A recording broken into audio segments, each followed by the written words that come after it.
Hello dear students, welcome to IAS Shastra. My name is Gaurav Gupta, your faculty for geography. In this session, we are going to discuss the topic of pressure belts and wind circulation system. So guys, this is the core topic of climatology. और जैसे कि हमने बताया था आपको कि climatology is what? It is the study of climate. देखो इस पर्टिकुलर टॉपिक ये this is the base topic, this is the foundation topic. इस फाउंडेशन टॉपिक को समझने से पहले हमें कुछ 3-4 बेसिक कॉन्सेप्ट समझने हैं. Once those concepts are clear, so trust me guys, ये पूरा का पूरा टॉपिक आपको अच्छे से क्लियर हो जाएगा कि प्रेशर बेल्ट सर्च पे कैसे डेवलप हुई है एंड साथ के साथ इन प्रेशर बेल्ट्स के जो रिजल्टेंट विंड सर्कुलेशन सिस्टम है वो कैसे बने हैं. और एक बार ये क्लियर हो गया तो फिर बाकी के जितने भी एसोसिएटेड टॉपिक्स हैं, B it Indian monsoon, B it the formation of tropical cyclones, B it the formation of temperate cyclones, ऐसे जितनी भी चीजें हैं वो आपको एकदम क्रिस्टल क्लियर समझ में आ जाएंगी. सो स्टार्ट करते हैं. So pressure belts and wind circulation system, तो इसमें जो है कुछ बेसिक कॉन्सेप्ट्स हैं, एक एक करके देखते हैं यहां पर guys. There are certain rules, there are certain basic concepts जो पता होने चाहिए. देखो first concept is atmospheric pressure has inverse relation with atmospheric temperature और vice versa. That is, the temperature and pressure, they have inverse relationship. Okay, they have the inverse relationship. इसका मतलब ये है कि अगर किसी प्लेस पर, if there is a place which is having very high temperature, then वहां पर प्रेशर काफी कम होगा. And if there is a place which is having very low temperature, then obviously वहां पर प्रेशर काफी ज्यादा होगा. अभी हमने रिलेशनशिप निकाला कैसे, तो जैसे साइंस के सब्जेक्ट में, फिजिक्स में आप देखते हो कि कुछ डेरिवेशंस होती हैं, कुछ कैलकुलेशंस होती हैं, वैसे ही कुछ यहाँ पे होंगी. अब देखो डरने की जरूरत नहीं है, इसका मतलब ये नहीं है कि हम कोई मैथमेटिकल फॉर्मूलाज यहाँ पे यूज कर रहे हैं. एक सिंपल डायग्राम देखते हैं, एक सिंपल डायग्राम से इस रिलेशनशिप को समझते हैं. So suppose these are two places, place A and place B. These are two places, place A and place B, and let's say sun is vertically overhead over the place A. जो sun है वो A के ऊपर एकदम vertically overhead है. तो आप देखोगे जो sun rays है वो place A के ऊपर एकदम vertical गिर रही है, एकदम सीधी गिर रही है. एंड यही sun rays when they are heading towards place B, so they are falling over a larger area and at a very high angle, at a very large angle, और ये एकदम वर्टिकल पड़. सो यहां पे क्या हो रहा है basically, at place A the per unit absorption of incoming solar radiation is very high. Incoming solar radiation के लिए हम वर्ड यूज करेंगे, स्मॉल वर्ड है उसका short form insolation. So per unit insolation is very high over place A, whereas per unit absorption of insolation at place B is comparatively very low. Right? Understood है चीज ये, ठीक है. अब यहाँ पे क्या होगा, जब टेम्परेचर हाई होगा, so obviously at place A जो एयर मॉलिक्यूल्स है, तो एयर मॉलिक्यूल्स या जो एयर है हमारी वो हीट होने पे क्या होगी, एक्सपेंड होती है. Molecules will be moving away from each other, और जब मॉलिक्यूल्स अवे जाएंगे एयर क्या होगी, वेट में हल्की हो जाएगी, लाइटर हो जाएगी वेट में ये, and it will start rising upward, it will start rising upward. तो सपोज करो ये मार्कर मेरे हाथ पे है and now I am lifting this marker from my palm, तो क्या होगा, यहाँ पे इसने प्रेशर रिलीज कर दिया है. तो सेम चीज यहाँ पे हो रही है क्योंकि यहाँ पे टेम्परेचर बहुत ज्यादा है, the air molecules they have expanded, it has started rising, तो यहाँ पे क्या हुआ, इसने अपना प्रेशर रिलीज कर दिया है. सो दैट्स वाई यहाँ पे डेवलप हो गया लो प्रेशर. यहाँ पे क्या डेवलप हो गया, हमारा लो प्रेशर डेवलप हो गया. Similarly at place B temperature is comparatively low. देखो कहीं पे प्लेस, किसी जगह पे टेम्परेचर ज्यादा है कम है, तो हम किसी रिलेटिव, किसी कंपैरेटिव टर्म्स में बोलेंगे ना, किसी प्लेस के कंपैरिजन में. तो यहाँ पर प्लेस बी जो है, it is having comparatively low temperature as compare to A. क्योंकि जो इंसोलेशन है वो काफ़ी ज़्यादा ऑब्लिक एंगल पर है, तो ज़्यादा एरिया पे एनर्जी गिर रही है, तो पर यूनिट इंसोलेशन कंपैरेटिवली कम हो गया है। तो ऐसे में क्या होगा, यहाँ पे टेम्परेचर कम है, because of low temperature the air molecules will be condensing with each other, और ऐसे में ये जो एयर है it will become heavier in weight, और जो हैवी एयर है वो नीचे सबसाइड करेगी या डिसेंडिंग, इसको हम बोलेंगे descending air mass. This is the ascending air mass, this is the descending air mass. तो कहीं पे भी जहां पे भी एयर ऊपर लिफ्ट हो रही है, that place will be developing a low pressure, and any place where the air mass is falling, तो वहां पे क्या बन जाएगा, हमारा हाई प्रेशर बन जाएगा। सो दिस इज हाउ हमने ये रिलेशनशिप निकाला कि temperature and pressure has inverse relation. This means more temperature low pressure and low temperature high pressure. I think this is clear. Then the second rule is that air has, the moving air is known as wind. Moving air को हम wind बोलते हैं, and moving air has a, this wind has a tendency that it will always move from high pressure towards low pressure. This is a basic characteristic that this moving air, that is wind, it has a tendency to move from high pressure towards low pressure. Third rule याद रखना है अब, ठीक है। अब ये हुआ कैसे, अब कई लोग सोच रहे होंगे कि ये हाई प्रेशर से लो प्रेशर ही क्यों जा रही है, तो बहुत सिंपल सी चीज है। यहां देखो, at this place we have high pressure, this place we have the low pressure. हम ऐसे भी कह सकते हैं कि यहां पर जो एयर मॉलिक्यूल्स है उसकी कॉन्सेंट्रेशन ज्यादा है, और यहां पे क्या है, एक डेफिसिट क्रिएट हो रहा है। तो इस इम्बैलेंस को भरने के लिए क्या होगा कि एक जगह सरप्लस एयर मॉलिक्यूल्स है, एक जगह जो है डेफिसिट एयर मॉलिक्यूल्स है, तो ऐसी कंडीशन में क्या होगा, this wind will suddenly move from this high pressure towards low pressure to fill this space. आपने देखा होगा specially in the north India में इंटीरियर रीजन्स में और प्लेन्स में क्या होता है, जब भी आप कभी भी नहीं नोटिस करना कि जब मान लो 2-3 दिन लगातार बहुत ज़्यादा जो है गर्मी पड़ जाएगी, फोर्थ डे सडनली बहुत तेज आंधी आनी स्टार्ट हो जाती है। आंधी is a local wind in India, right. तो ये बहुत तेजी से आंधी आएगी यहाँ पर। तो रीजन क्या है, क्योंकि ये लोकलाइज लेवल पे जो ऐसे लो प्रेशर्स बनते हैं, तो इन लो प्रेशर्स को सडनली फिल करने के लिए आसपास के सरप्लस एरियाज की जो भी हाई प्रेशर रीजन है वहां से उसको विंड कंपनसेट करने के लिए, फिल अप करने के लिए डाइवर्ट होती है, ठीक है। So basically this moving air is known as wind, and wind has a tendency that it will be moving from high pressure to low pressure. Then third rule is, like this is our earth, this is equator, our earth is rotating on its axis from west to east direction. This is west, this is east, then this is the north pole and the south pole. So the earth is rotating on its axis from west to east direction. So any air mass, अगर northern hemisphere में कोई air mass है and it is approaching, it is heading towards equator, तो ये air मास जाएगा तो सीधा, but because of the rotational force of the earth ये अपने राइट हैंड साइड पे इस तरह से डाइवर्ट हो जाएगा। Similarly if there is a air mass जो सदर्न हेमिस्फीयर में है, it is moving towards equator, तो again because of the Coriolis force of the earth, surface air mass की बात कर रहे हैं, because of the Coriolis force of the earth ये एयर मास अपने लेफ्ट हैंड साइड पे जो है डाइवर्ट हो जाएगा। सिमिलरली अगर कोई एयर मास नॉर्दर्न हेमिस्फीयर में टुवर्ड्स नॉर्थ पोल जा रहा है, टुवर्ड्स नॉर्दर्न साइड जा रहा है, तो again it wants to move like this, but ये अपने राइट हैंड साइड पे ऐसे डाइवर्ट हो जाएगा। एंड सिमिलरली हियर ये अपने, ये जाना ऐसे चाहता है लेकिन ये अपने अगेन लेफ्ट हैंड साइड पे डाइवर्ट हो जाएगा। अब कई लोग परेशान होते हैं कि लेफ्ट हैंड किसका, हमारा या इसका, तो देखो इसको हम ये एयर मास समझ लो, यहाँ पर ये it is moving towards equator, right.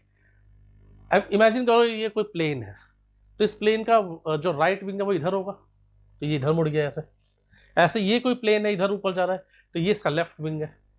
तो इस एयर मास को देखना है, हमें अपना राइट और लेफ्ट नहीं देखना है यहाँ पे।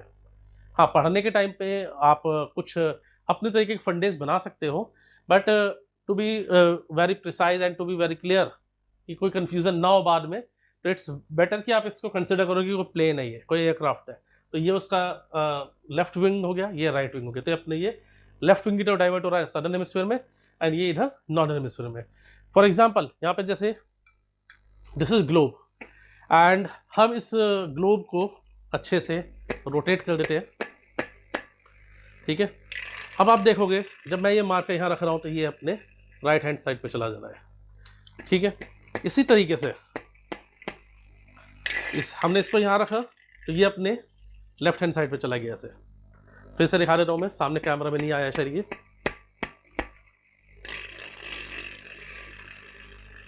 एंड दिस साइड, तो ये लेफ्ट हैंड साइड में ऐसे जाना स्टार्ट हो गया, ठीक है। सो बेसिकली ये जो फोर्स है, this rotational force is referred as Coriolis force. इस फोर्स को बोलते हैं कोरियोलिस फोर्स। कोरियोलिस फोर्स की बहुत ज़्यादा एप्लीकेशंस है कई सारी चीज़ में, क्योंकि ये जो टॉपिक है ये एक ऐसा टॉपिक है जो प्रीलिम्स के लिए भी बहुत इंपॉर्टेंट है, ये टॉपिक मेन एग्जामिनेशन के लिए भी बहुत इंपॉर्टेंट है। वर्ल्ड में अलग अलग क्लाइमेटिक रीजन्स बनते हैं, उस सारे रीजन्स के लिए बहुत इंपॉर्टेंट एरिया बन जाता है ये। अभी हम सारी चीज़ें डिस्कस करेंगे यहीं पे, ठीक है। Then after this the fourth rule is, if there is a place where two opposite character winds are meeting, एक कोल्ड एयर है, ये जो ब्लू वाली ये कोल्ड एयर है, and there is a warm air, कोई ऐसा प्लेस है जहां पे दो एयर मासेस टकरा रहे हैं, आपस में कोलाइड कर रहे हैं। One is the warm air mass, another one is the cold air mass. So here the cold air mass will remain at the ground, और जो वार्म एयर है ये ऊपर उठ जाएगी, एंड इनकी एयर की मिक्सिंग से क्या होगा, यहाँ पर बेसिकली टेम्परेचर एक्सचेंज होगा, और काफी ज्यादा क्वांटिटी में यहाँ पर रिलीज होगी लेटेंट हीट, काफी ज्यादा क्वांटिटी में रिलीज होगी लेटेंट हीट। जो लोग साइंस बैकग्राउंड से नहीं है वो सोच रहे होंगे लेटेंट हीट क्या होती है। तो लेटेंट हीट ऐसे समझ लो कि it is the stored heat. तो एयर मास, जैसे एक कोल्ड एयर मास है, वार्म एयर मास है, जैसे ये टकराएंगे तो सडनली इनके एजेस जब आपस में टकराती है तो हीट एक्सचेंज होती है, काफ़ी क्वांटिटी में जो स्टोर्ड हीट होती है वो रिलीज होती है। इसको ऐसे समझ सकते हो आप, कभी भी कई लोगों को डाउट हो रहा होगा कि लेटेंट हीट क्या है यार, अभी भी समझ में नहीं आ रहा है। इसको ऐसे समझो, आपने घर में देखा होगा स्पेशली जैसे विंटर्स के टाइम पे कई बार आपने जैसे मान लो गीज़र ख़राब हो गया है या रॉड ख़राब हो गई है, इमर्शन रॉड, और आप जो है आपने एक बीकर में या एक भगोने में, एक बर्तन में पानी गर्म कर लिया है, ठीक है, और वो वाटर आपने गर्म कर लिया है और वो बॉइलिंग वाटर है पूरा, फिर वहाँ बकेट में आपने जो है कोल्ड वाटर रखा है। ये जैसे ही आप वार्म वाटर उस बकेट में पलटते हो, सडनली बहुत सारी स्टीम एकदम अचानक से निकलती है।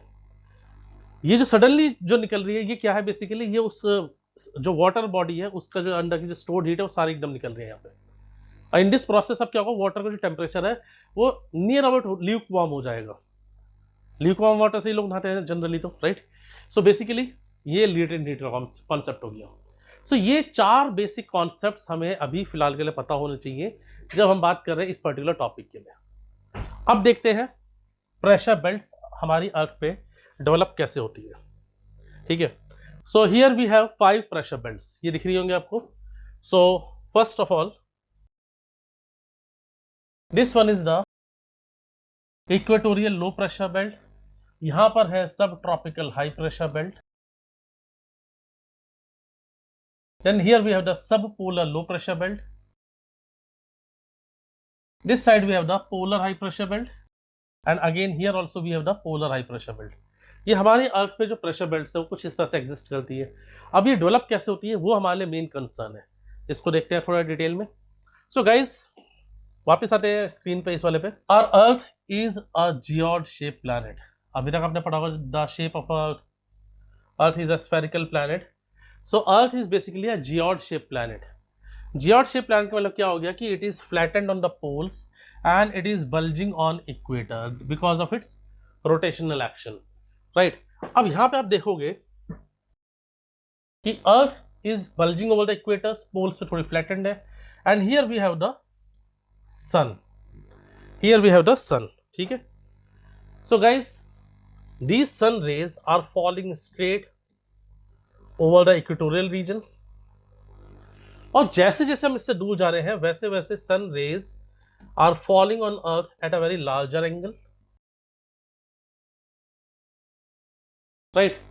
तो हमारी जो प्रेशर बेल्ट्स है, because of the unequal heating of the earth, because of thermal action, दो प्राइमरी बेल्ट्स डेवलप होती है हमारी। एक ये रीजन हो गया जहां पे सन रेज एकदम वर्टिकल पड़ रही हैं, the vertical insolation is very high, the per unit absorption of insolation is very high.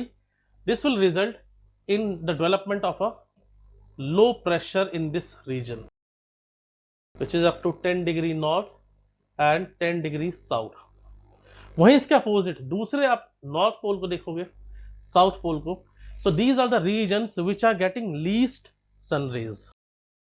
यहाँ पे सन रेज तब मिलती हैं जब बेसिकली या तो सन की जब पोजिशन चेंज होती है and sun is over the northern hemisphere, जिसको हम समर सोल्स्टिस बोलते हैं, या फिर जब यहाँ पे विंटर सोल्स्टिस होगा तब।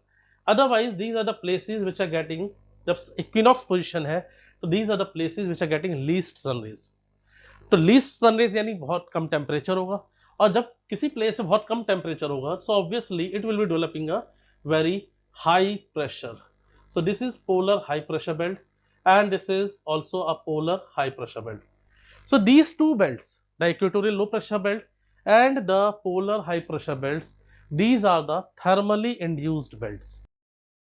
ये कौन सी belts हो गई हमारी? These are the thermally induced belts, यानी कि because of the unequal heating of earth by the sun rays, the unequal distribution of temperature on earth, it has resulted in the formation of three pressure belts.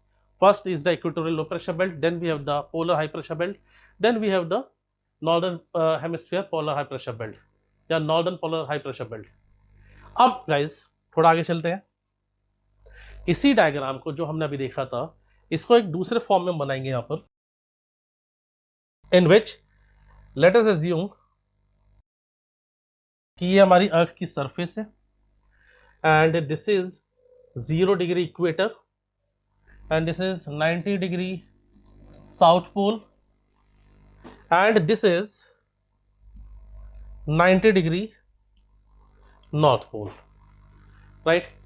Now as I told you कि जो sun है वो equator के ऊपर, जैसे यहाँ पे the sun rays are falling vertical over the equator, तो ऐसे कंडीशन में क्या होता है, these air masses ये बहुत ज़्यादा हीट को एब्जॉर्ब करेंगे, और बहुत ज्यादा हीट होने से क्या होगा, the air mass will start rising here, the air mass will start rising here. When these air masses are rising upward, तो ये ग्रेजुअली क्या होगा, टेम्परेचर इनका लूज होना स्टार्ट हो जाएगा, they will be losing temperature at the rate of 6.5 degree Celsius per kilometer, which is known as normal lapse rate और the environmental lapse rate. जैसे जैसे ऊपर जा रहे हैं, इसके बाद क्या होता है, बेसिकली यहाँ पर एक लेयर होती है हमारी जिसको हम बोलते हैं ट्रोपोपॉज, जहाँ पर temperature can be around -56 degree Celsius. सो ये बेसिकली क्या है, एक रूफ की तरह एक्ट करेगा जहाँ पे ये एयर मासेस को और ऊपर नहीं आने देगा। इसका रिजल्टेंट क्या होगा, these air masses will be bifurcated towards their left and right, और ये अब अपर एटमॉस्फेयर में मूव करना स्टार्ट कर देगा। When these are moving in the upper atmosphere, तो जब एयर यहाँ पे चल रही है तो बेसिकली क्या हो रहा है, it is at extremely low temperature, और लो टेम्परेचर पे जो एयर है उसके एयर मॉलिक्यूल्स क्या होंगे, कंडेंस होंगे, और कंडेंस होने के बाद एयर मॉलिक्यूल्स हैवी होने से क्या होते हैं, ये एयर नीचे गिरना स्टार्ट कर देगी। So near about 30 to 35 degree north and 30 to 35 degree south latitude, these air masses will start falling here. These air masses will start falling here. And थोड़ी देर पहले हमने देखा था इस चीज को कि जब एयर मास कहीं पे नीचे गिर रहा है तो वहां पे कैसा प्रेशर बना रहा है, वहां पे वो हाई प्रेशर बनाएगा या लो प्रेशर बनाएगा, तो it will be making a high pressure at that area. So basically these descending air masses will be developing high pressure, तो यहाँ पे बन जाती है हमारी सब tropical high pressure belt and here also सब ट्रॉपिकल हाई प्रेशर बेल्ट। लेकिन अभी भी यहाँ पे एक ट्विस्ट है, अभी भी एक ट्विस्ट है यहाँ पर। एक तो चीज़ हमें ये भी ध्यान रखनी है कि सबसे लो टेम्परेचर यहाँ पर है, सॉरी सबसे हाई टेम्परेचर यहाँ पर इक्वेटर पे, एंड सबसे लो टेम्परेचर कहाँ पे हमारे पोल्स पर।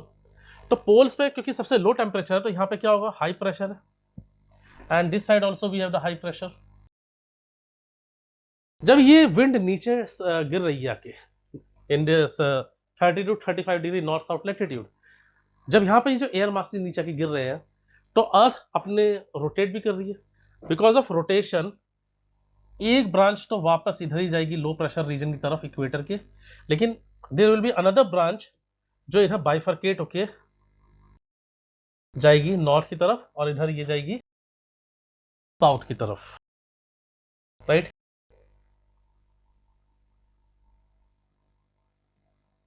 Like this. तो दिस रेड वाली विंड ये जो है अब अपने नॉर्दर्न हेमिस्फीयर में जा रही है नॉर्थ की तरफ और सदर्न हेमिस्फीयर में टुवर्ड्स साउथ। और at the same time we have to remember कि सबसे हाई प्रेशर है पोल्स पे, तो यहां से भी विंड आ रही होगी, ऑब्वियसली इधर से भी विंड आएगी, राइट, एंड यहां से भी विंड आ रही है। तो यहां पे आप देखोगे कि दो अपोजिट कैरेक्टर की विंड्स आ रही हैं। अगर हम इस ब्लू वाली विंड को कंपेयर करेंगे रेड से, तो ब्लू वाला wind is coming from poles, तो it is having very low temperature, और ये वाली जो विंड है दूसरी जो नीचे से ऊपर जा रही है, दिस इज कंपेरेटिवली वार्मर। तो यहाँ पे क्या होगा, इनका टेम्परेचर एक्सचेंज होगा and this will result in enormous release of latent heat.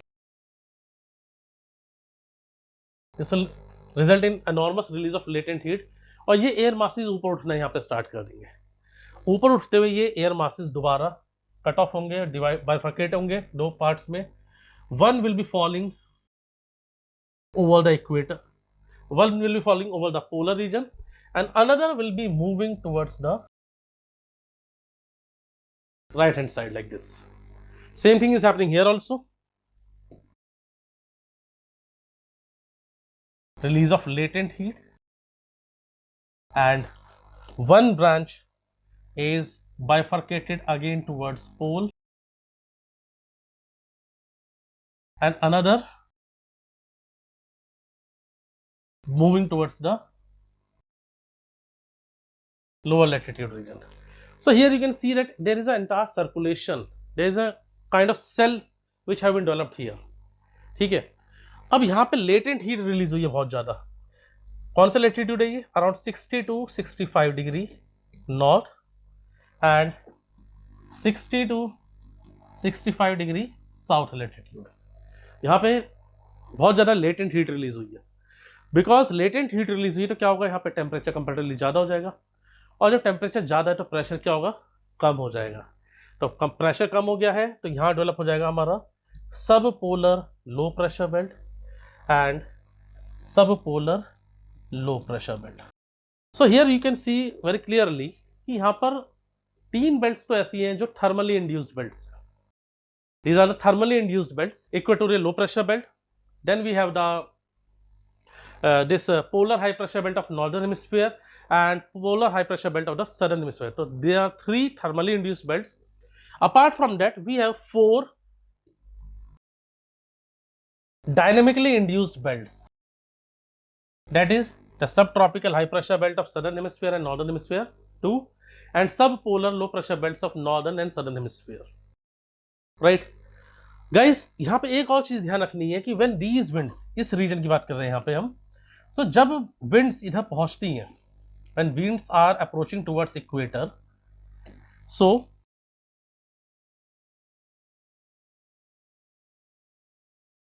by the time these winds approach 5 degree north and 5 degree south, they heats up a lot, और heat होने के बाद क्या है, ये यहीं से ऊपर उठ जाती हैं। इस वजह से क्या होता है, इस बीच में एक रीजन होता है जहां पे जो एयर वेलोसिटी है, जो विंड वेलोसिटी है, बहुत ही नॉमिनल होती है, बहुत ही कम होती है। बहुत लोग कहते हैं कि एयर यहाँ, विंड यहाँ से ऊपर उठ जाती है, मतलब विंड यहाँ पे होती ही नहीं, तो यार लाइफ कैसे पॉसिबल होगी वहाँ पर। सो विंड वहाँ पे होती है लेकिन विंड की वेलोसिटी कम होती है बहुत ज़्यादा, क्योंकि मेजॉरिटी विंड्स क्या होंगी, बेसिकली हीट होकर ऊपर उठना यहाँ पे स्टार्ट हो जाती है। तो ऐसी कंडीशन में क्या होता है, बीच में एक बहुत ही काम रीजन क्रिएट हो जाता है which is known as doldrum, which is known as doldrum. These cells, these circulation systems which have been developed here, these are named as Hadley cell,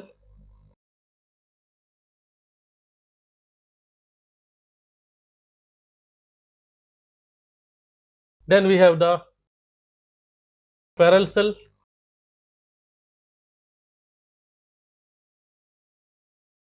And then we have the polar cell. Then we have the polar cell. So this is how these wind circulation systems have been developed here. इसी diagram को थोड़ा सा और simplify करते हैं, एक अर्थ का ही diagram बना लेते हैं पूरा. So here we have Earth, equator. So the air has started rising upward like this. ऊपर जाके ये air it starts subsiding. So one of the air branch will be again moving towards equator, another towards north like this. जैसा process यहाँ हो रहा है वैसा यहीं पे हो रहा है, ठीक है ना. So one will be moving towards equator, another towards the northern side, and at the same time there is another wind which is coming from north pole to the lower latitudes because it is having the highest pressure, ठीक है. And again these winds when they are striking together, so here because of release of enormous amount of latent heat, the air mass will start rising upward. On going up, one branch will be bifurcated towards lower part and another towards the polar region, and in this way we have the cells: Hadley cell, parallel cell and the polar cell. तो हम देखेंगे यहाँ पे कुछ belts बन गई है. Like first belt is the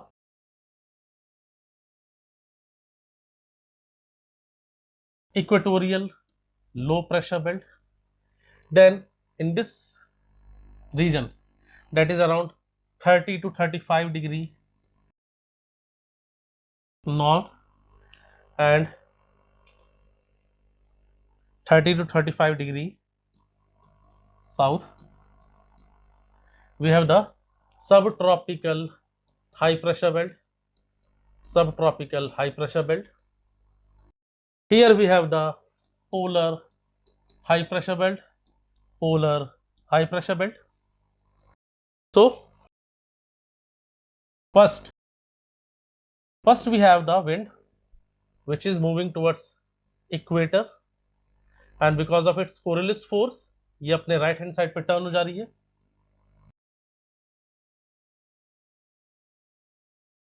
And this particular wind is diverted to its left hand side like this. So guys, these winds are known as trade winds. These winds are known as trade winds, or they are also referred as easterlies winds. Easterlies winds, westerlies winds आपने कई जगह पढ़ा होगा. कई लोग परेशान होते हैं कि सर इसको कैसे, मतलब कौन सी विंड ईस्टर्ली है कौन सी वेस्टर्ली है, कैसे इसको हम आइडिया लगाएंगे या कैसे इसको डिसाइड करेंगे. सो गाइज बहुत सिंपल मैकेनिज्म है, बहुत सिंपल प्रोसेस है. So like here we have north, south, east and west. So guys जो ग्लोब पे हमने अभी देखा था कि ईस्टर्ली है वो ऐसे आ रही है, राइट. सो ये ईस्टर्ली हो गई या ये नीचे वाली ईस्टर्ली ऐसे हुई. तो we have to check the tail of the wind, not the head. ये हेड है विंड का, ये टेल है, राइट.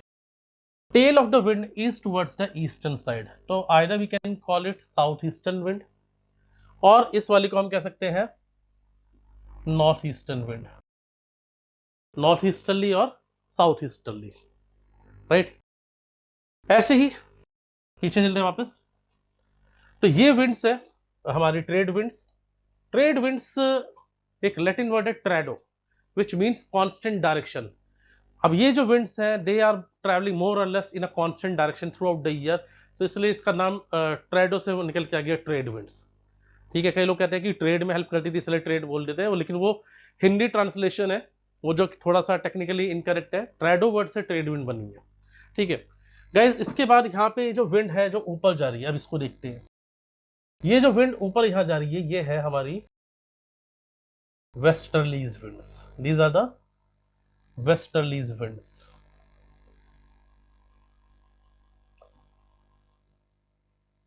और जो ब्लू वाली विंड्स ऊपर पोल से आ रही है नीचे, they are referred as polar easterlies. These are referred as polar easterlies, like this. So इस तरीके से हम देखते हैं हमारी पूरी अर्थ पे एक विंड सर्कुलेशन पैटर्न यहाँ पे डेवलप हो जाता है. ठीक है, हमारी पूरी अर्थ पे. और इन विंड्स की वजह से अलग अलग क्लाइमेटिक रीजन्स हमारी अर्थ पे डेवलप हुए हैं. जैसे फॉर एग्जांपल, सबसे पहले हम यहाँ की बात करते हैं इक्वेटोरियल रीजन की. इक्वेटोरियल रीजन जो ये जो लो प्रेशर बेल्ट हमें यहाँ पे दिख रही है, डोल्ड्रम बेल्ट है ये पूरी वाली. ठीक है ना. और 10 डिग्री नॉर्थ 10 डिग्री साउथ तक का जो रीजन है, basically this is the region जहाँ पे मैक्सिमम वर्टिकल इंसोलेशन है. अब यहाँ की खासियत क्या होगी, यहाँ पे वेजिटेशन फिर कैसे हो जाती है? Because of the vertical insolation. Suppose करो ये इक्वेटोरियल रीजन है. So here we have the land part and this is the water body. ये कोई ओशियन हो सकता है, कोई सी, कुछ भी हो सकता है ये. ठीक है ना. और ये इक्वेटोरियल रीजन में लोकेटेड है. So because of the vertical insolation, land and water दोनों बहुत ज्यादा हीट एब्जॉर्ब करेंगे. अब ऐसी कंडीशन में क्या होगा कि यहाँ पे जो वाटर है ये हीट एब्जॉर्ब करने से क्या होगा, इवेपोरेट होना स्टार्ट होगा. So here there is intensified evaporation. These water vapors, when they are going up, so these water vapors, they will condense to form clouds. They will condense to form clouds, and obviously then they will be causing rainfall also. They will be causing rainfall also. So this equatorial region has a characteristic that here the hydrological cycle or the water cycle का simple मतलब हो गया evaporation, condensation, precipitation. ठीक है ना. ये जो पूरा मूवमेंट है वाटर का पूरा हमारे एटमॉस्फेयर में. सो द हाइड्रोलॉजिकल साइकिल और the water cycle in this equatorial region is highly intensified.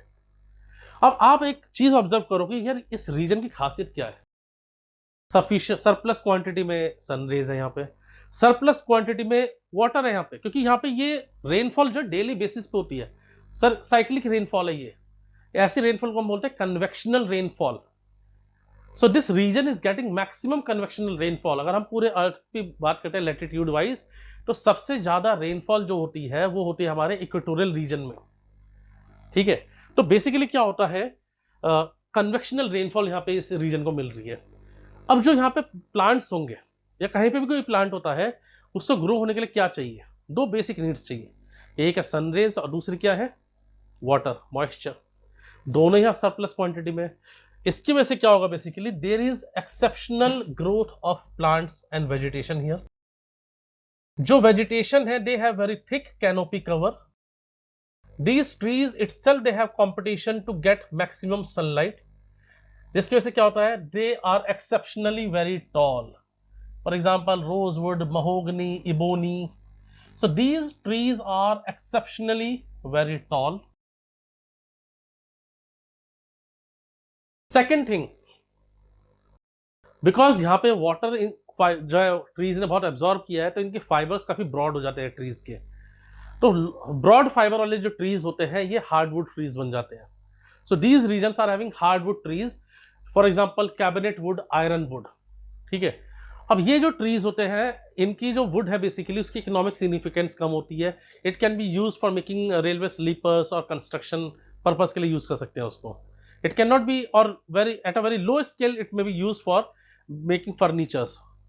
लेकिन इससे स्कल्पचर्स, शोपीस, ऐसी चीजें बनाना मुश्किल होता है, क्योंकि कोई अगर उसको बनाने की कोशिश करेगा तो उसके इंस्ट्रूमेंट्स खुद जो है डैमेज हो जाएंगे.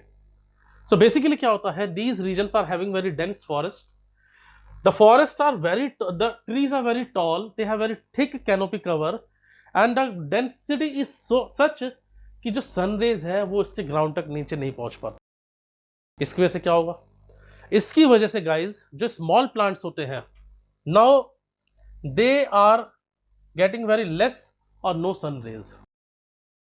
अब ये जो स्मॉल प्लांट्स है, अब इनके साथ एक चैलेंज आ गया इनकी लाइफ में कि करे क्या यार, फोटोसिंथेसिस नहीं हो पाएगा तो वैसे ही मर जाएंगे, तो करे क्या. तो they will be undergoing the process of adaptation, जिसमें क्या करेंगे, ये छोटे छोटे प्लांट्स इन लार्ज ट्रीज के क्लाइंब करते हुए ऊपर पहुंचना स्टार्ट करेंगे, या फिर they will become insectivorous, pitcher plants बन जाएंगे ये। तो सर्वाइवल के लिए प्लांट्स अडेप्ट कर रहे हैं, they are doing their best. तो गाइज किसी की भी लाइफ इजी नहीं होती, सबकी लाइफ में कुछ चैलेंजेस होते हैं। You are preparing for civil services, तुम्हारी लाइफ में भी चैलेंजेस हैं, I can understand that thing, लेकिन इन छोटे से प्लांट से ही सीखो। इफ दे कैन डू, तो आप तो इंसान हो, आप बहुत कुछ कर सकते हो, ठीक है ना। You are human beings, we are the most dangerous species on this earth. तो प्राउडली नहीं बोल रहा हूँ मैं, मतलब थोड़ा सा एम्बेरस्ड होकर भी बोल रहा हूँ इस चीज़ को मैं, लेकिन जो है पॉइंट इज कि चैलेंजेस सबकी लाइफ में है, तो आप लोगों की भी है, लेकिन अडेप्ट करना पड़ेगा और कुछ करना पड़ेगा, कुछ नया ऐसा करना पड़ेगा कि आप you are overcoming those challenges. तो दीज स्मॉल प्लांट्स ये क्या कर रहे हैं यहाँ पर, ये भी वही उसी चैलेंज को ओवरकम कर रहे हैं कि नहीं मिल रही सनलाइट, कोई बात नहीं, we are started climbing these tall trees. Epiphytes बन गए ये, एपीफाइटिक ग्रोथ हो गई इनकी, roots are connected to soil, upper portion is lying over the tall trees. तो ऐसे में क्या होता है, ये फॉरेस्ट फर्दर और ज़्यादा डेंस हो जाते हैं। तो इस वजह से क्या होता है, इन फॉरेस्ट की इकोनॉमिक वैल्यू कम हो जाती है, पूरे साल रेनफॉल हो रही है, तो देयर इज नो और वेरी नेग्लिजिबल ड्राई सीजन, तो कोई कॉमन लीफ शेडिंग पीरियड नहीं है कि वेजिटेशन का, इसलिए क्या होता है, they will look always evergreen to us. यही रीजन है कि इसको एवरग्रीन रेन फॉरेस्ट हम बोल देते हैं। साथ के साथ क्या होता है गाइस, ऐसे रीजन में क्योंकि इतने डेंस फॉरेस्ट है, ये इतने डेंस है कि अगर आप और मैं भी ऐसे फॉरेस्ट में जाना चाहेंगे, कोलकाता के तो पास में ही सब ये एरियाज होंगे ऐसे वाले, सुंदरबन सब चीज़ें, ठीक है ना, ऐसे एरियाज में अगर आप जाना भी चाहोगे ना, तो आप मान के चलना कि इतने डेंस फॉरेस्ट है कि it's not possible for human beings कि हम फ्रीली इसमें मूव कर पाए। तो इसलिए इसकी इकोनॉमिक वैल्यू भी कम होती है, ह्यूमन सेटलमेंट्स यहाँ पे बहुत कम मिलेंगे देखने को आपको, और साथ के साथ यहाँ पे जो स्पीशीज होंगी, एनिमल स्पीशीज होंगी, फौना जो होगा बेसिकली, वो भी बहुत अलग टाइप के होंगे। जैसे इस रीजन में आपको कुछ एक्सेप्शनल स्पीशीज नहीं मिलेंगी, जैसे चीता नहीं मिलेगा।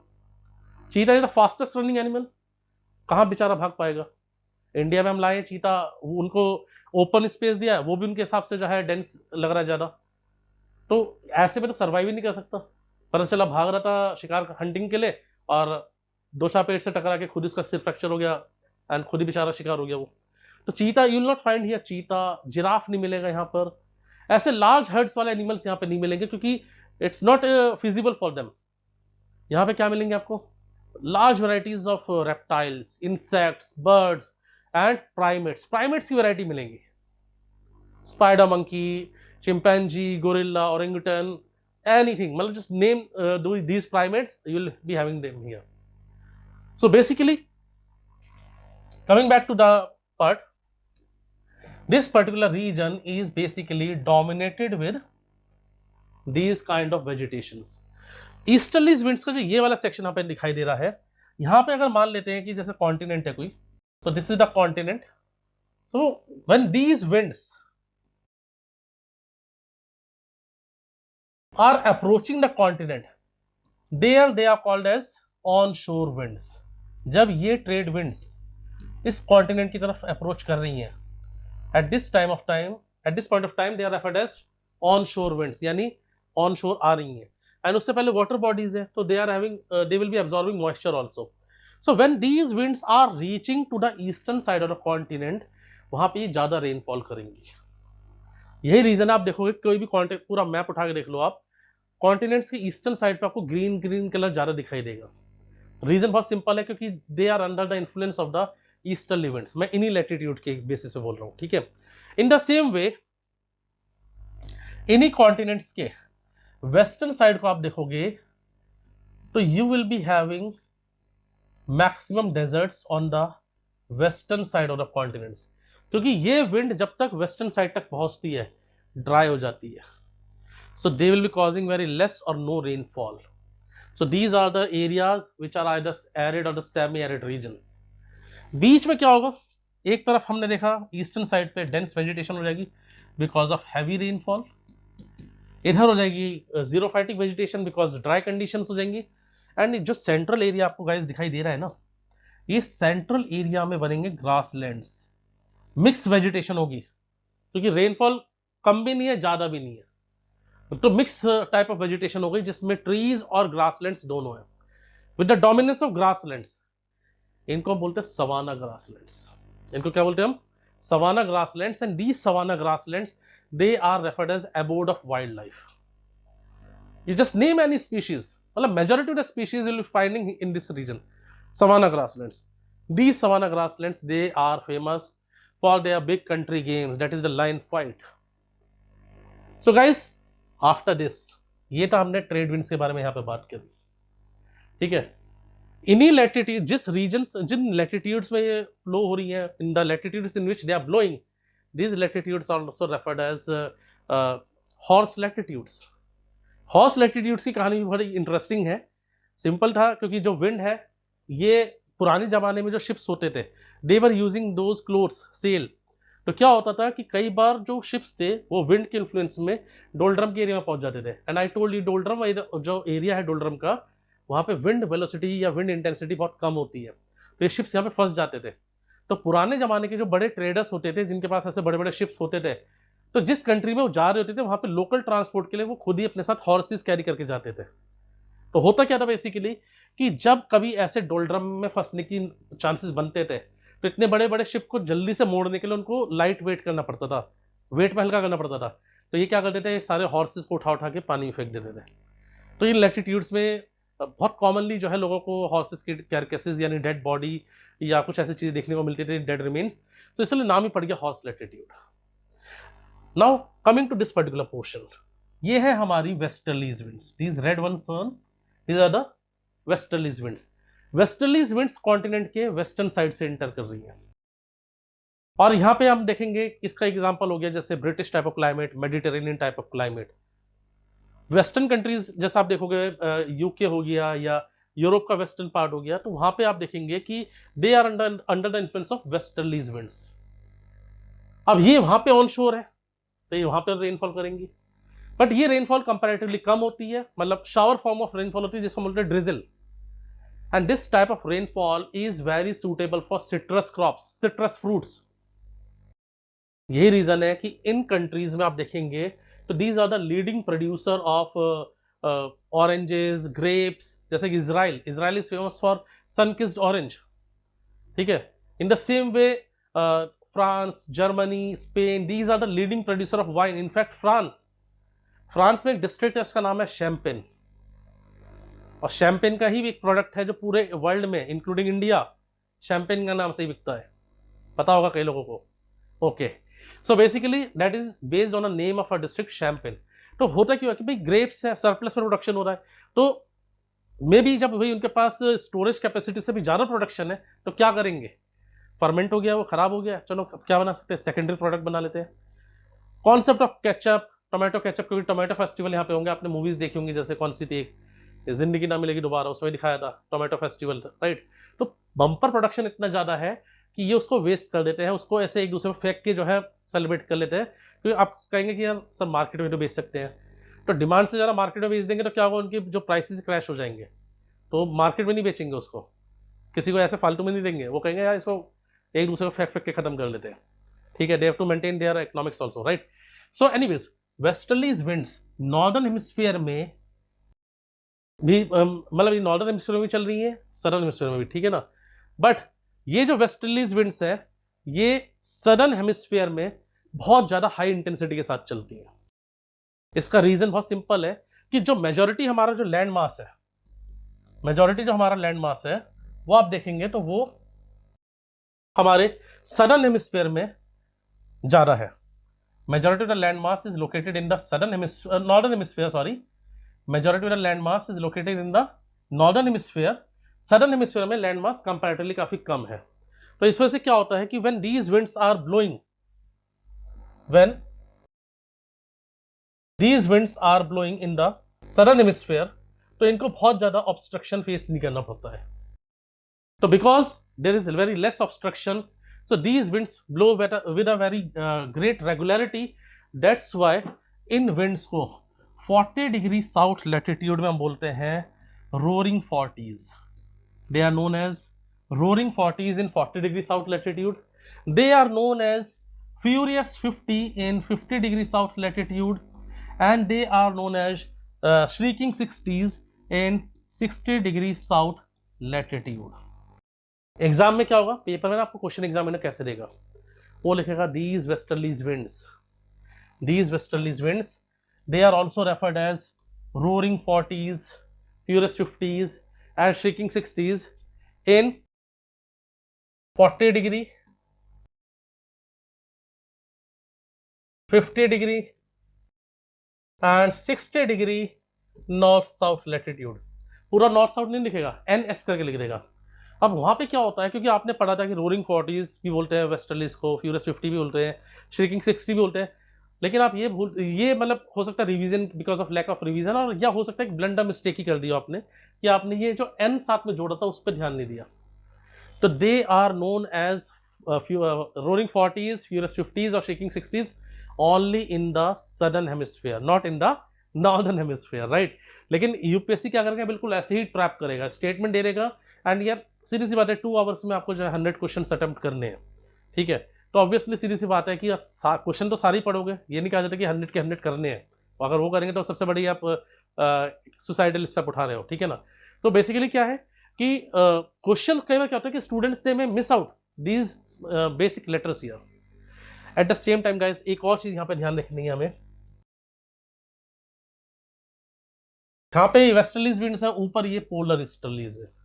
यहाँ पे दो एयर मासेस, अपोजिट कैरेक्टर के एयर मासेस लगातार मिक्स हो रहे हैं. This mixing of air masses, ये जो एयर मासेस के जो फ्रंट्स होते हैं, जो एजेस होती हैं जो टकराती हैं, उन एजेस को बोलते हैं फ्रंट्स. क्या बोलते हैं? फ्रंट्स. और यहाँ पे क्या होता है बेसिकली, जब दो एयर मासेस के फ्रंट्स आपस में टकराते हैं, उनकी मिक्सिंग होती है, that is referred as frontogenesis. और इस फ्रंटोजेनेसिस की वजह से क्या होता है, these regions will be having frequent development of temperate cyclones. temperate cyclones guys, temperate cyclones हमारे पास 3 तरह के साइक्लोन्स होते हैं. एक होगा टेम्परेट साइक्लोन, दूसरा होगा ट्रॉपिकल साइक्लोन एंड थर्ड होता है एंटी साइक्लोन. ट्रॉपिकल साइक्लोन्स आपको दिखाई देंगे in these tropical regions, tropical and bit subtropical regions, ठीक है. और बाकी जो टेम्परेट साइक्लोन्स है, तो ये हमें टेम्परेट लैटिट्यूड्स में दिखाई देंगे. बनते दोनों सेम प्रोसेस से, दोनों के सेंटर पर लो प्रेशर होता है, लेकिन कहने को दोनों एक जैसे ही जेनेसिस है, एक जैसे ही, मतलब भाई भाई लगेंगे देखने में. लेकिन ये कैसे भाई हैं? ये ऐसे भाई हैं जो इससे एक पुरानी हिंदी मूवीज में दिखाया ना, बॉलीवुड मूवीज में, कि कोई 2 ब्रदर हैं, मेले में गए, कुंभ के मेले में, और वहां पे जाके वो बिछड़ गए हैं. और एक को कोई डाकू उठा के ले गया, दूसरे को पुलिस वाला. आगे चल के एक भाई जो है पुलिस वाला बन गया, दूसरा भाई जो है क्रिमिनल बन गया, और बाद में उनकी लड़ाई हो रही है. And the funny thing is कि एक के गले में ताला था, दूसरे के हाथ में चाबी थी, और जब वो ताला चाबी खुल गया तो वो समझ में आया कि अच्छा हम भाई भाई हैं. नो डीएनए टेस्ट, नथिंग, कुछ नहीं, सिंपल ताले की चाबी, मतलब ताला खुल गया, चाबी से भैया भैया हो गए वो, राइट. तो बेसिकली क्या है कि दोनों ट्रॉपिकल साइक्लोन, टेम्परेट साइक्लोन, दोनों में नाम तो साइक्लोन आ रहा है, लेकिन नेचर एकदम अपोजिट है. Tropical cyclone is highly devastating. आपने ऐसा नहीं देखा किसी पर्सन को कि ट्रॉपिकल साइक्लोन आया, वो बड़ा खुश रहा है, वाह ट्रॉपिकल साइक्लोन आ रहा है. यू आर इन कोलकाता, आपसे बेहतर कौन जानता होगा इस चीज को. लेकिन टेम्परेट साइक्लोन या इज समथिंग जो एक हम कहते हैं ना कि मतलब हम इसको डिटेल में सेशन को लेके आएंगे, ठीक है ना. टेम्परेट साइक्लोन इज समथिंग जो बेसिकली कहते हैं ना कि पूरे एक नेचर का एक शो चल रहा हो. जैसे कैसे कभी एकदम से सन, बहुत एकदम ब्राइट सनलाइट आ जाएगी एकदम से, कभी एकदम से क्लाउड्स आ जाएंगे, कभी क्या होगा, उन क्लाउड्स के बीच में से थोड़ी थोड़ी सनरेज आएंगी निकल के, जिनको हम हेलो इफेक्ट बोलते हैं. कभी कभी बीच में बारिश हो गई, और उस बारिश की वजह से सस्पेंडेड ड्रॉपलेट्स जो एयर में है, उनसे रेनबोज बनेंगे, सीरीज ऑफ रेनबो बनेंगे. ऐसी इस तरह की जो है बेसिकली कैरेक्टरिस्टिक्स हमें देखने को मिलती है यहाँ पर. तो वेस्टर्लीज विंड्स के बारे में गाइस हम ये लोग बात कर रहे थे कि westerlies winds they will be impacting the western side of the continents, ठीक है. इसके बाद गाइस बात करते हैं पोलर ईस्टर्लीज की. Polar easterlies, these are the coldest winds. इनका इंपैक्ट पड़ता है पोलर वॉर्टेक्स, एक मैकेनिज्म होता है उसमें, जहाँ जिसकी वजह से क्या होता है कि the countries like Canada, US, ये सब एरियाज जो है बहुत सीवियरली इंपैक्ट होते हैं, ठीक है. द ग्रेट डोनाल्ड ट्रंप, उनके स्टेटमेंट था कि पूरा world is, the entire world is shouting for this global warming, global warming. और यहाँ पे ग्लोबल वार्मिंग की क्या, यहाँ तो देखो इतनी चिल्ड कंडीशन हुई पड़ी है, कहाँ है ग्लोबल वार्मिंग. तो ग्लोबल वार्मिंग, क्लाइमेट चेंज दोनों एक इंटररिलेटेड फिनोमिना है, जिसकी वजह से ही ऐसी चीज़ें इवेंट्स हो रहे थे. बट अब ठीक है, कोई बोल रहा है, कोई ट्वीट कर रहा है, तो कोई बात नहीं. तो polar vortex was in news. उनके एक ट्वीट के बाद ये पोलर वॉर्टेक्स पार्टिकल्स आने स्टार्ट हो गए थे. लोगों ने काउंटर किया भैया ये पोलर वॉर्टेक्स मैकेनिज्म है ये, ठीक है. गाइस इसके बाद ये एक बेसिक मैकेनिज्म है विंड सर्कुलेशन सिस्टम का, जिसमें हमने समझा कि पहले हमने समझा प्रेशर बेल्ट्स क्या है, फिर उसके बाद हमने समझा कि कौन कौन सी विंड्स है, हमारी ट्रेड विंड्स है, ईस्टर्लीज विंड्स है, वेस्टर्लीज विंड्स है एंड पोलर ईस्टर्लीज विंड्स है। इसके बाद गाइस हमें एक चीज़ और ध्यान रखनी है, वो ये है कि हमारी जो अर्थ है, our earth is rotating, it is continuously revolving around the sun. ठीक है, पूरे एक साल में एक रेवोल्यूशन पूरा कंप्लीट करती है सन के अराउंड। और इसकी वजह से क्या होता है, जो हमारी अर्थ है, इस रिवोल्यूशन की वजह से क्या होता है कि एक पोजीशन ऐसी आती है जब जो हमारा सन है वो एकदम वर्टिकली ओवरहेड होता है ओवर द नॉर्दर्न हेमिस्फीयर, और एक दूसरी पोजीशन आती है जब हमारा जो सन है it is vertically overhead over the southern hemisphere. When sun is vertically overhead over the northern hemisphere तो इसको बोलते हैं हम समर सोल्स्टाइस, और जब ये इधर आएगा नीचे तो ये विंटर सोल्स्टाइस। जैसा भी दिसंबर आने वाला है तो अब क्या है, अब विंटर सोल्स्टाइस स्टार्ट हो जाएगा हमारा। तो क्या होगा बेसिकली, इसकी वजह से क्या होता है कि जो प्रेशर बेल्ट्स है, these pressure belts and these wind circulation system, it has a rhythmic relationship with respect to the movement of the sun। यानी अगर सन, जैसे मान लो सन इधर है, ये सबसे आइडियल कंडीशन है जब सन एकदम एग्जैक्टली इक्वेटर के ऊपर है, लेकिन जब सन शिफ्ट होता है नॉर्दर्न हेमिस्फीयर की तरफ ऊपर ऐसे यहाँ पर, मतलब सन शिफ्ट होता है, अर्थ की पोजीशन चेंज होती है, इसलिए ये नॉर्दर्न हेमिस्फीयर के ऊपर आ जाता है। ठीक है ना, तो ऐसी कंडीशन में क्या होगा, ये बेल्ट नॉर्थ में शिफ्ट होगी। तो गाइज जब ये बेल्ट नॉर्थ पे शिफ्ट होगी ना, तो यहाँ पे आपको जो बेल्ट दिख रही है, ये जहाँ पे नॉर्दर्न हेमिस्फीयर की ईस्टर्ली और सदर्न हेमिस्फीयर की ईस्टर्ली दोनों कन्वर्ज हो रही हैं, this convergence zone is also referred as ITCZ, inter tropical convergence zone. तो when sun is shifting towards the northern hemisphere, ये जो ITCZ है ये भी नॉर्थ में शिफ्ट होता है, और इस ITCZ के नॉर्थवर्ड शिफ्टिंग की वजह से क्या होता है, हमारे इंडिया में मॉनसूनल रेनफॉल आती है। ये हम चीज़ें क्लास में कवर करेंगे, I am literally waiting for you guys to be in class, इन चीज़ों को और अच्छे से समझेंगे। ठीक है, आप देखोगे अभी कहीं पे भी कोई ऐसी कोई मैकेनिज्म कहीं ये नहीं लग रहा कि यार ये हुआ तो हुआ कैसे, और हर जगह एक ही एप्लीकेशन है, low pressure high pressure, low temperature high temperature, vertical sun rays oblique sun rays. ठीक है, सो बेसिकली जब ये नॉर्थ में शिफ्ट होता है तो इंडिया में मानसून सीजन आता है।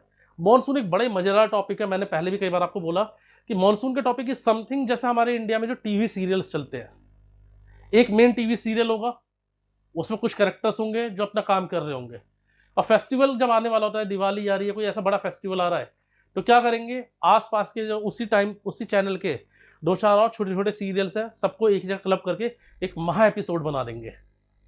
तो महा एपिसोड में कौन कौन से कैरेक्टर आ गए मानसून के, जैसे El Nino, La Nina, positive Indian Ocean dipole, negative Indian Ocean dipole, Madden Julian oscillation, ये सारी चीजें उसमें आ गई। ठीक है, तो वो भी बड़े मजेदार टॉपिक है, लेकिन अभी फिलहाल के लिए समझने के लिए, क्योंकि हमारा जो कोर टॉपिक है that is pressure belts and wind circulation system.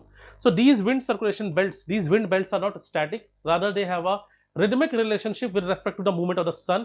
So when the sun is shifting northward, this ITCZ shifts north, as a result of which Indian subcontinent will be having monsoonal rainfall. In the same way, जब ये सन, जैसा अभी सन का southern में shift southward shift हो रहा है, winter solstice होने वाला है, ठीक है ना, तो ये बेल्ट्स क्या होंगी, नीचे शिफ्ट होंगी। जब ये बेल्ट्स नीचे शिफ्ट होती हैं तो यहाँ पर जो आपको वेस्टर्लीज वाली बेल्ट दिख रही है, ये वेस्टर्ली बेल्ट हमारे इंडिया को वेस्टर्न साइड से इन्फ्लुएंस करती है आके, और इसी को हम बोलते हैं western disturbances. That western disturbances is very beneficial for the rabi crops, और इसलिए आप देखते हैं कि north west India it is a leading producer of rabi crops. Punjab, Haryana, western UP, Rajasthan, these all regions, these are the leading producer of rabi crops. So guys, this is all about for this session. I hope you like this session. साथ के साथ हम लोग यहाँ पे ये भी दिखाएंगे कि guys कैसे कैसे ये पूरा सिस्टम बनता है। So जैसे यहाँ पे हमने देखा है इसको, and I have an animation for you जिसमें ये बहुत clearly आपको दिखाई देगा कि circulation system कैसे बन रहा है। So here we have the Hadley cell, we have the Ferrel cell, we have the Polar cell. सो ऐसे बहुत सारे सेशंस गाइस आपका वेट कर रहे हैं, जहाँ पे हम लोग एनिमेशंस के थ्रू, वीडियोस के थ्रू इन जोग्राफिकल मैकेनिज्म्स को समझाने की कोशिश करते हैं। बट उसके लिए ज़रूरी ये है कि आपका क्लासरूम में होना जरूरी। तो क्लासरूम में पहुंचो जल्दी से, कोई भी डाउट है, क्वेरी है, तो you just connect office, and कोई भी डाउट है they are ever ready to solve all your queries, right?